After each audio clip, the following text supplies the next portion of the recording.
kita akan membahas APBN, RAPBN tahun 2026 yang akan dimulai rakernya dan dibahas di semua komisi yang ada di DPR. Target 5,4% untuk pertumbuhan ekonomi tahun depan gimana tanggapan? Ya, kita lihat dulu bagaimana nanti pembahasannya di komisi-komisi. Setelah dibahas di komisi-komisi, kita baru bisa melihat apakah dimungkinkan atau perlu di-adjust atau perlu diperbaiki atau bagaimana nanti setelah ada pembahasannya bersama dengan komisi. Realistis nggak, Bu? Masih moderat. Ya, masih realistis, masih moderat, namun ya tentu saja kita harus lihat dulu bagaimana program dan kebijakan-kebijakan yang memang diinginkan oleh pemerintah. Mbak Puan, izin Amir dari IDN Times. Mbak, ini soal fenomena di Sukabumi, ada anak kecil dia meninggal karena di dalam perutnya banyak racun pita. Mungkin dari DPR ada sorotan terkait ini, Mbak? Kami berharap tim-tim posyandu yang harusnya ada di setiap desa dan ada di setiap kelurahan bisa lebih proaktif untuk bisa meninjau, melihat semua warganya. Kalau memang kemudian membutuhkan dicek kesehatannya, juga harusnya bisa ketua RT, ketua RW yang ada di wilayah-wilayah tersebut, di desa-desa tersebut, untuk bisa meninjau, melihat warganya kalau memang membutuhkan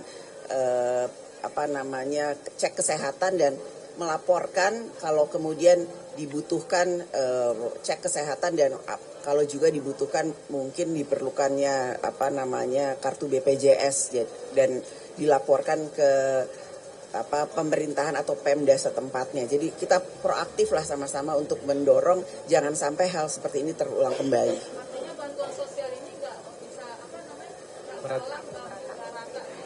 Nah, ini juga menjadi satu hal yang harus kita evaluasi bersama, bahwa mungkin masih ada di wilayah-wilayah tertentu yang program-program sosial yang harusnya didapatkan oleh rakyat yang membutuhkan tapi kemudian belum mendapatkan. Jadi ketua RT, ketua RW, kemudian posyandu, Pemda dan pemerintah daerah, saya harapkan ini jangan terjadi lagi dimanapun, lebih proaktif untuk melihat rakyatnya, warga yang ada di wilayahnya. Mbak, izin satu lagi juga, ini ada kabar dari KPK OTT terhadap wakil menteri di kabinet. Nah, kemarin kan di sidang tahunan Pak Prabowo lantang ya soal pemberantasan korupsi. Nah, ini mungkin tanggapan dari Mbak Puan sebagai ketua DPR. Ya, saya juga baru mendengar beritanya tadi saat di paripurna, jadi belum tahu terjadinya karena apa dan lain sebagainya, karena melihat di info beritanya saat tadi melaksanakan paripurna. Jadi ya saya akan cek dulu kenapa dan seperti apa proses ini terjadi. Izin Mbak Puan, ini dengan tunjangan DPR ini kan banyak mendapatkan kritikan dari warga. Ini kalau tanggapan dari Bu Puan seperti apa? Karena banyak yang melihat apakah terlalu tinggi untuk tunjangan rumah dan lain sebagainya. Yang saya bisa sampaikan sebagai pimpinan DPR, saat ini tidak ada kenaikan gaji. Yang ada perubahan adalah sekarang semua anggota DPR tidak mendapat rumah jabatan di Kalibata, karena semua rumah jabatan yang di Kalibata dan satu lagi di mana? Ulu Jami sudah kami serahkan kepada pemerintah atau kepada negara, dan memang ada kompensasi terkait rumah jabatan kepada anggota DPR, karena anggota DPR itu kan juga datang dari daerah-daerah yang mana cuman itu saja yang ada perubahan, yang lain-lain tidak ada perubahan, itu saja.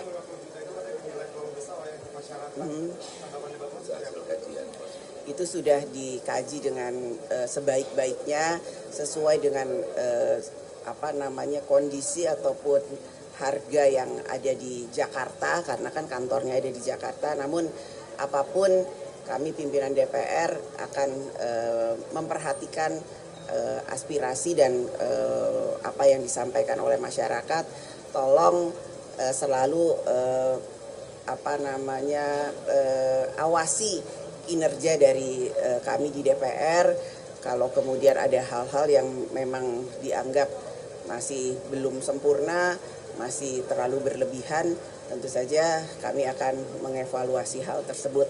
Namun hal tersebut sudah menjadi satu hal yang kami kaji dengan baik dan merupakan hal yang sudah dikaji untuk 580 anggota DPR yang datang dari 38 provinsi.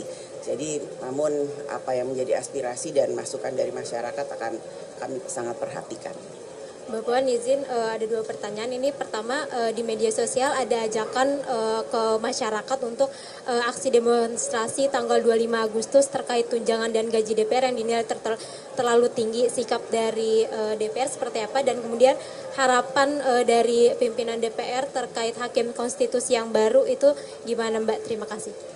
Ya, yang pertama nanti kami akan lihat apa yang menjadi aspirasi dari masyarakat terkait hal itu.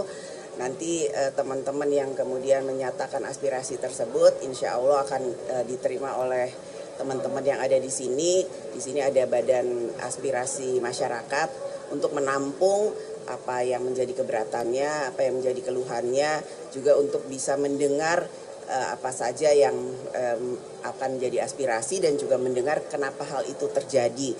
Kita akan bisa berdiskusi secara terbuka terkait dengan hal-hal yang akan masih menjadi pertanyaan atau kemudian belum didengar secara terbuka, yang pertanyaan-pertanyaan itu sebenarnya apa dan bagaimana. Kemudian yang kedua tadi apa? Kami berharap bahwa akan ada sinergi dan koordinasi yang lebih baik antara lembaga DPR dan Mahkamah Konstitusi. Belum ya? Boleh tanya soal PPHN, Mbak? Apa tuh? Pokok-pokok haluan negara.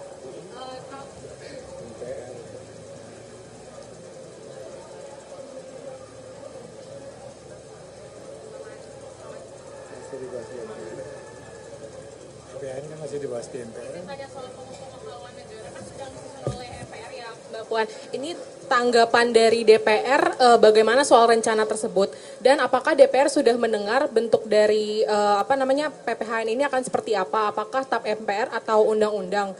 Dan apakah ada potensi amandemen Undang-Undang 1945? Apakah DPR setuju dengan amandemen Undang-Undang 1945 tersebut? Terima kasih.